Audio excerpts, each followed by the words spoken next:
Bien, vamos a ver el tema de calor latente. Latente en latín quiere decir escondido, y se llama así porque al no cambiar la temperatura durante el cambio de estado, a pesar de añadir calor, este se quedaba escondido. Este calor latente se va a dar, como ya lo mencionaba anteriormente, durante los cambios de fase o de estado de agregación. Vean, aquí tengo la misma sustancia que es agua en tres estados físicos distintos. Aquí está en su estado sólido, en su estado líquido y en su fase de vapor o en forma de gas. Bien, ese calor latente va a ser aquel que propicie el cambio de estado de agregación, digamos de estado sólido a estado líquido o bien de estado líquido a estado gaseoso. Durante el cambio de fase de sólido a líquido o de líquido a vapor, la temperatura no cambia por más calor que estemos agregando, como vemos aquí en el mechero. Vean cómo aquí se está agregando calor y el agua está hirviendo. Bueno, esa agua, en ese fenómeno de ebullición, su temperatura no se está incrementando y básicamente se mantiene alrededor de los 100 grados centígrados. Esa temperatura del agua líquida calentándose no va a cambiar sino hasta que se haya transformado todo el líquido en vapor, y entonces sí su temperatura va a incrementarse. Lo mismo pudo haber ocurrido acá. Si nosotros ponemos el mechero aquí abajo y calentamos el hielo, bueno, la temperatura del agua no se va a incrementar hasta que todo el hielo sólido se haya transformado en líquido. Bien, esa idea de que permanecía escondido, bueno, proviene de la época en la que se creía que el calor era una sustancia fluida denominada flogisto. Esa idea ya está en desuso y ya no se usa actualmente. Definición de lo que es calor latente. Bueno, es la energía absorbida por las sustancias al cambiar de estado de agregación. De sólido a líquido lo vamos a llamar como calor latente de fusión, o de líquido a gaseoso, y en este caso le vamos a llamar calor latente de vaporización. Al cambiar de gaseoso a líquido y de líquido a sólido, se devuelve la misma cantidad de energía.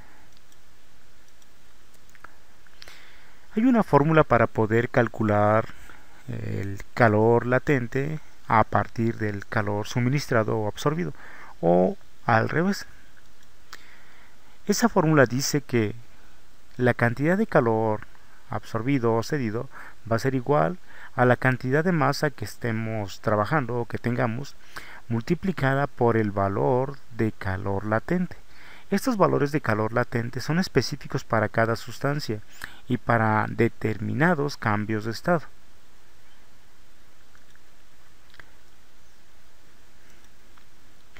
Vean, Q se refiere al calor absorbido y se mide en calorías. M es la masa y la medimos en gramos. Lambda, que así se llama esta letra griega, es el calor latente y como vimos hace un rato puede ser calor latente de fusión o calor latente de vaporización.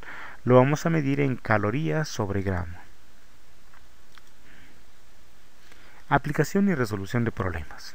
Vamos a ver cómo podemos aplicar las fórmulas en la resolución de problemas básicos y sencillos. El primero nos dice: obtenga el calor absorbido durante la fusión de una sal de potasio cuya masa es de 75 gramos y dicha sal tiene un calor latente de 1.500 calorías sobre gramo.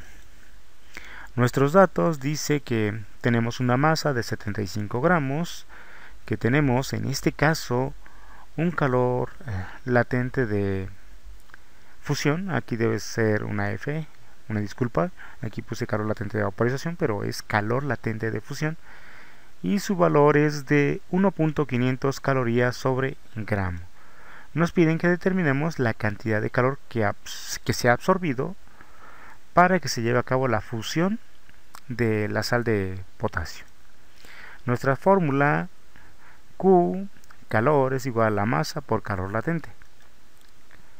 Si nosotros vemos, bueno, Insisto, no sería calor latente de vaporización, sino calor latente de fusión. Al multiplicarlo por la masa, nos va a dar la cantidad de calor absorbido durante la fusión de esta sal de potasio.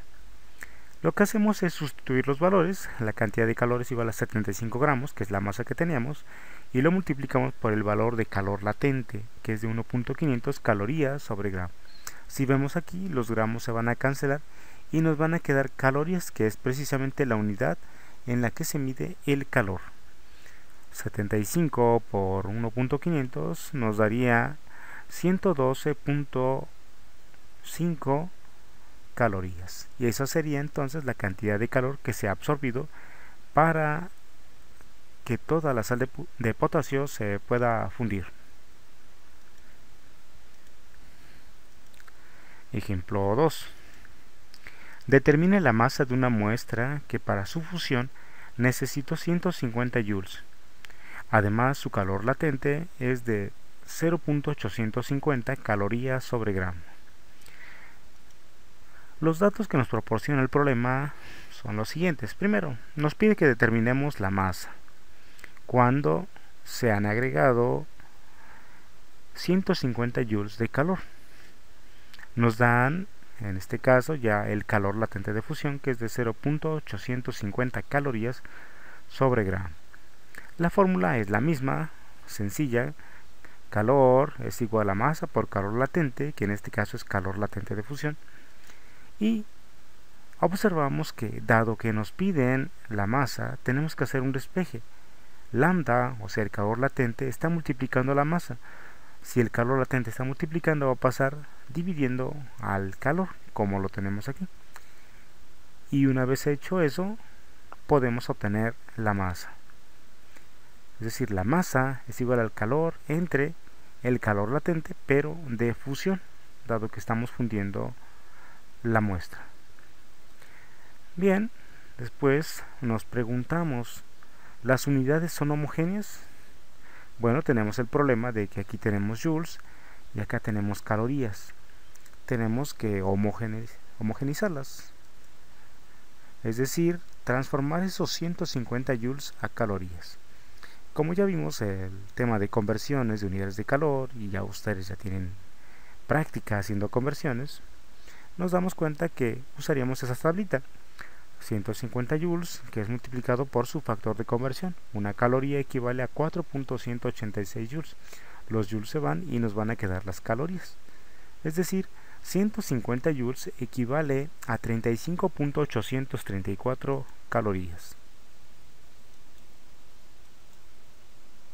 Una vez que hemos corregido los datos, desconocemos la masa, pero la cantidad de calor es de 35.834 calorías y el calor latente de fusión es de 0.850 calorías sobre gramo, pues vamos a sustituirlo en la fórmula que hemos despejado. Es decir, la masa va a ser igual a los 35.834 calorías y le vamos a dividir entre 0.850 calorías sobre gramo. Vemos que aquí las calorías se están cancelando y nos van a quedar gramos, que son las unidades en las que se mide la masa. Por tanto, la cantidad de masa en este experimento, de este ejercicio, es de 42.158 gramos.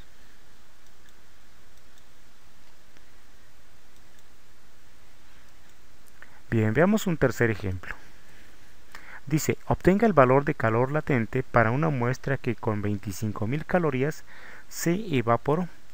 La masa de la muestra fue de 1.2 kilogramos. Nuestros datos nos piden que calculemos el valor de calor latente. En este caso, como se ha evaporado, hablamos de calor latente de vaporización. Tenemos una cantidad de calor agregado de 25.000 calorías y además estamos considerando una masa de 1.2 kilogramos. Si nos damos cuenta, esos 1.2 kilogramos equivale a 1.200 gramos. Y bueno, nuestra fórmula dice que el calor es igual a la masa, en este caso multiplicada por el calor latente de vaporización.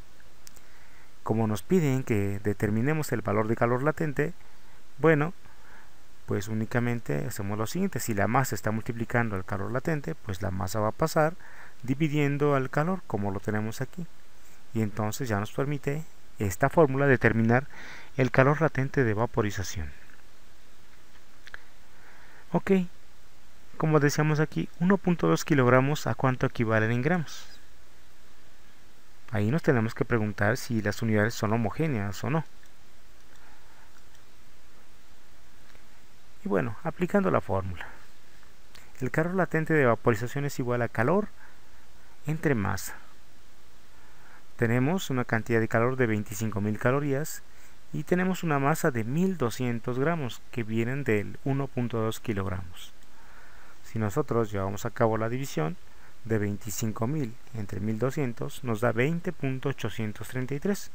En este caso las unidades son calorías sobre gramo, y ese será el valor del calor latente de vaporización. Y bueno, el siguiente tema que nos toca ver es el de formas de propagación del calor.